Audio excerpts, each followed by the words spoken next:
Hi everyone, welcome to my channel Chemistry Sir. Those who are new here, myself Subaraidu. It is chemistry in simple and engaging way. If you are interested, keep watching. In today's session, we are going to discuss about enthalpy of reaction and standard enthalpy of reaction. Intermediate first year or 11th class chemistry, అందులో thermodynamics అనే చాప్టర్లో short answer question ఇది. Okay, చూద్దాం. So first ఏంటంటే enthalpy of a reaction. Enthalpy of a reaction లేదా reaction enthalpy అంట. ఏంటిది? ఒక కెమికల్ రియాక్షన్ జరుగుతున్నప్పుడు కొంత హీట్ రిలీజ్ అవ్వచ్చు, సమ్టైమ్స్ హీట్ అబ్జార్బ్ అవ్వచ్చు. ఆ వాల్యూ ఎంత అమౌంట్ ఆఫ్ హీట్ రిలీజ్ అవుతుంది లేదా అబ్జార్బ్ అవుతుందో దాన్నే ఎంథాల్పీ అంట. ఓకేనా? సో సింపుల్గా డెఫినేషన్ రాసేద్దాం, తర్వాత కొంచెం డీటెయిల్గా ఎగ్జాంపుల్ తీసుకొని చూద్దాం. So the total amount of heat released or absorbed. The total amount of heat released or absorbed during a chemical reaction.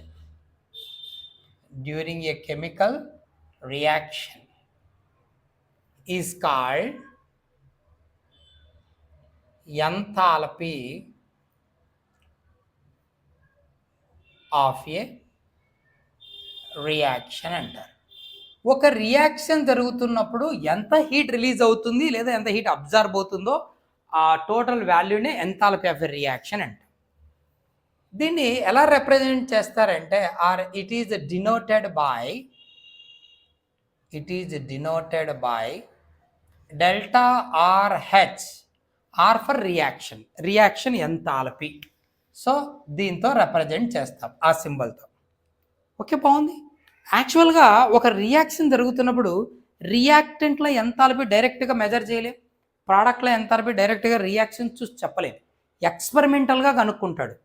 For example నువ్వు ఒక రియాక్షన్ తీసుకున్నావు అనుకో, ఎగ్జాంపుల్ మీథేన్ తీసుకో. A gas burns in the presence of oxygen, give carbon dioxide gas and water a liquid. ఇది వస్తుంది. Hydrogen 4 ఉన్నాయి కదా, 2 వేద్దాం, 2 moles. 2 ఆక్సిజన్ 4 ఉన్నాయి కదా, 2 వేద్దాం. ఇది రియాక్షన్. మీథేన్ ఎంథాల్పీ ఎంత చెప్పు అంటే రియాక్షన్ చూసి చెప్పలేవు. కార్బన్ డైఆక్సైడ్ ఎంత, వాటర్ ఎంత, ఆక్సిజన్ ఎంత చెప్పలేవు, ఎక్స్పెరిమెంటల్గా కనుక్కోవాలి. మరి ఈ రియాక్షన్లో వచ్చే హీట్ రిలీజ్ లేదా హీట్ అబ్జర్వ్ ఎట్లా చెప్తావు సార్? ఎలా చెప్తామంటే థియరిటికల్గా చెప్పచ్చు. అది ఎలా? మనం ఎక్స్పెరిమెంటల్గా ఇండివిజువల్ ఎంథాల్పీస్ కనుక్కొని ఉంటాం కదా, అప్పుడు ఏం చేయాలంటే ఈ ప్రోడక్ట్లు ఉన్నాయే, దీని టోటల్ ఎంథాల్పీ దీని ఎంథాల్పీ మొత్తం సమ్ చేద్దాం. ఈ అంత సమ్ ఆ వాల్యూలో నుంచి ఈ రెండింటి ఎంథాల్పీల సమ్ను సబ్ట్రాక్ట్ చేస్తే we get the reaction enthalpy. అంటే ఆ రియాక్షన్లో ఎంత హీట్ రిలీజ్ అవుతుంది, ఎంత హీట్ అబ్జర్వ్ అవుతుందో తెలిసిపోతుంది. ప్రోడక్ట్ల టోటల్ ఎంథాల్పీ నుంచి రియాక్టెంట్ల టోటల్ ఎంథాల్పీని సబ్ట్రాక్ట్ చేయాలి. అందుకే ఇట్ ఈస్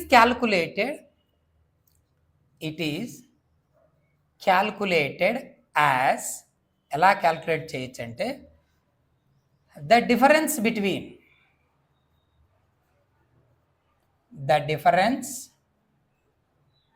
బిట్వీన్ దేని difference? total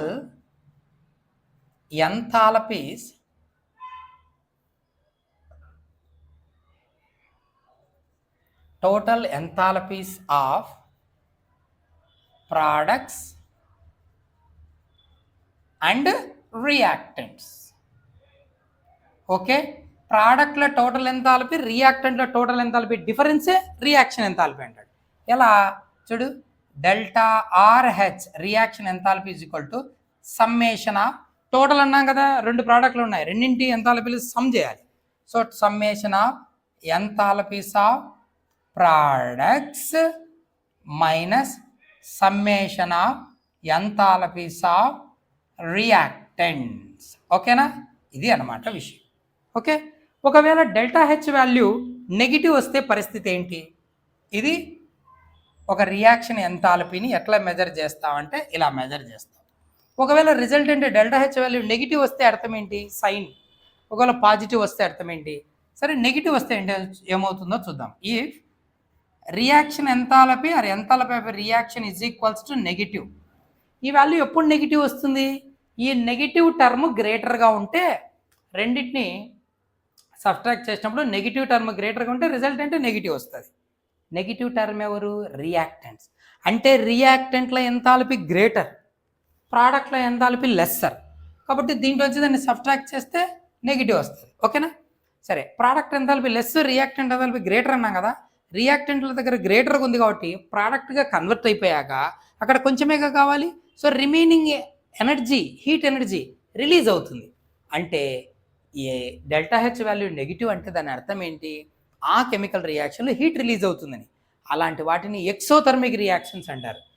if delta R H is equal to negative, the reaction is exothermic. ఓకేనా? అంటే ఏమని? హీట్ రిలీజ్డ్, హీట్ రిలీజ్ అవుతుందని. ఒకవేళ డెల్టా హెచ్ వాల్యూ పాజిటివ్ వచ్చింది అనుకో, delta R H is equals to positive, అర్థం ఏంటి? The reaction is endothermic. Endothermic అంటే హీట్ అబ్జార్బ్ అవుతుంది. ఎందుకు? పాజిటివ్ రావాలంటే పాజిటివ్ టర్మ్ గ్రేటర్గా ఉండాలి, అంటే ప్రోడక్ట్ ఎంథాల్పీ గ్రేటర్ ఉండాలి. అంటే రియాక్టెంట్ తక్కువని కదా. రియాక్టెంట్ ప్రోడక్ట్గా కన్వర్ట్ అవ్వాలంటే తక్కువ ఎనర్జీ ఉంది, ఎక్కువ కావాలి. ప్రోడక్ట్ గ్రేటర్ కదా, ఎక్కువ కావాలి అంటే హీట్ అబ్జార్బ్ చేసుకోవాలి. So if delta R H is equal to positive, the reaction is endothermic. It means heat absorbs. ఓకేనా? అదే అన్నమాట ఎక్సోథర్మిక్, ఎండోథర్మిక్ కూడా. సరే, బాగుంది. ఇప్పుడు ఒక ఎగ్జాంపుల్ తీసుకుందాం ఎట్లా కనుక్కుంటామో. సో ఇప్పుడు ఏమన్నాం ఇక్కడ? ప్రోడక్ట్లో enthalpy sum minus reactant enthalpy sum అన్నాం కదా. ఇది ఒక రియాక్షన్. ఇప్పుడు ఈ reaction enthalpy delta R H is equal to ఏమన్నాం? Summation of enthalpy of product. ప్రోడక్ట్లో ఎవరు ఇక్కడ? Carbon dioxide, water. So molar enthalpy HM, M for molar. Molar అంటే 1 మోల్ రియాక్టెంట్ కానీ ప్రోడక్ట్ అయినా 1 మోల్ వచ్చినప్పుడు దాని ఎంథాల్పీ 1 మోల్ కనుక్కుంటాం. Molar enthalpy of carbon dioxide gas, ఇది ఉన్నది 1 మోలే రియాక్షన్లో కాబట్టి 1ఏ, ఇబ్బంది ఏం లేదు. ప్లస్ 2 వాటర్ మాలిక్యూల్స్ ఉన్నాయి, 2 మోల్స్ కదా.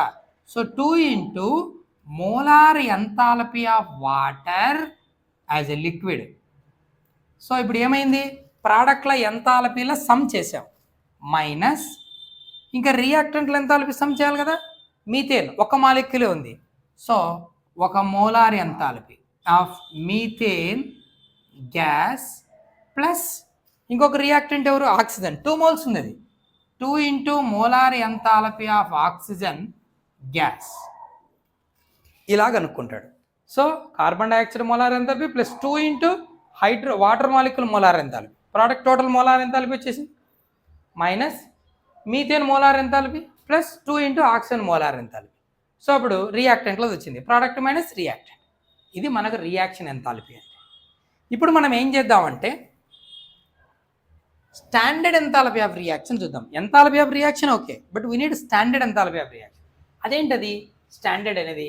అది కొత్తది ఏందో కాదు, అంత ఇదే కాదంటే స్టాండర్డ్ కండిషన్స్ ఉండాలి. అదేంటో చూద్దాం. ఓకేనా? సరే, నెక్స్ట్ డెఫినేషన్ ఏంటంటే standard enthalpy of a reaction. ఓకేనా? ఎంథాల్పీ ఆఫ్ రియాక్షన్ అర్థమైంది. So standard enthalpy of a reaction. ఈ స్టాండర్డ్ ఎంథాల్పీ ఆఫ్ రియాక్షన్ అంటే ఇప్పుడు మళ్ళీ అలాగే చెప్పొచ్చు, the amount of heat released or absorb during a chemical, అంత అవసరం లేదు. ఒక ఎంథాల్పీ చేంజ్ అంటే సరిపోతుంది. దాన్నే రియాక్షన్ ఎంథాల్పీ అంటాం కదా. కాబట్టి ఇక్కడ ఎలా డిఫైన్ చేయొచ్చు అంటే the enthalpy of a reaction, reaction యొక్క ఎంథాల్పీనే. రియాక్షన్ ఎంథాల్పీ అంటే ఏంటి? ప్రోడక్ట్ల ఎంథాల్పీ మైనస్ రియాక్టెంట్ ఎంథాల్పీ చేస్తే రియాక్షన్ ఎంథాల్పీ వస్తుంది. అదే ద ఎంథాల్పీ ఆఫ్ రియాక్షనే. బట్ స్టాండర్డ్ అని ఎప్పుడు అంటామంటే when all the participating species are in their standard states. Participate అయిన స్పీసెస్ అన్నీ వాటి స్టాండర్డ్ స్టేట్లో ఉన్నప్పుడు, ఓకేనా. స్టాండర్డ్ స్టేట్స్ ఏంటి, ఇంకా ఉంది. Standard state and at standard conditions, లేదా క్లియర్గా చెప్పాలంటే at standard temperature and pressure. Okay, standard states ఏంటివి, స్టాండర్డ్ టెంపరేచర్, ప్రెజర్ ఏంటో చూద్దాం. అది ఎగ్జామ్కి అయితే రాయక్కర్లేదు, బట్ మనకు తెలుసుకోవడానికి ఖచ్చితంగా అవసరం. ఏంటి ఆ స్టాండర్డ్ కండిషన్స్, స్టాండర్డ్ స్టేట్స్ ఏంటో చూద్దాం. సో స్టాండర్డ్ స్టేట్స్ అంటే రూమ్ టెంపరేచర్ దగ్గర మన రియాక్టెంట్ కానీ ప్రోడక్ట్ కానీ ఆ సబ్స్టెన్స్ ఎలా ఎగ్జిస్ట్ అవుతుందో స్టేబుల్గా, దాన్ని స్టాండర్డ్ స్టేట్ అంటాం. ఆక్సిజన్ ఎలా ఉంటుందో తెలుసా, O2 గ్యాస్గా, hydrogen H2 gas, nitrogen N2 gas, అలాగే carbon in the form of graphite. ఇవి కొన్ని స్టాండర్డ్ స్టేట్స్, ఓకేనా. మరి స్టాండర్డ్ కండిషన్స్ అంటే, స్టాండర్డ్ కండిషన్స్ ఏంటి, 1 bar ప్రెజర్ ఎంత ఉండాలి, 1 bar ప్రెజర్.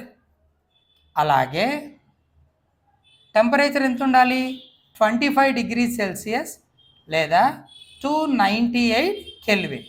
దీన్ని స్టాండర్డ్ స్టేట్స్ అంటారు. Standard temperature and standard pressure. At these conditions, ఓకేనా, when all the participating substances are in their standard state, now the reaction enthalpy is called standard enthalpy of a reaction. Okay na? Hope you understand. Keep watching for more videos. If it is useful, please share and subscribe. Thank you.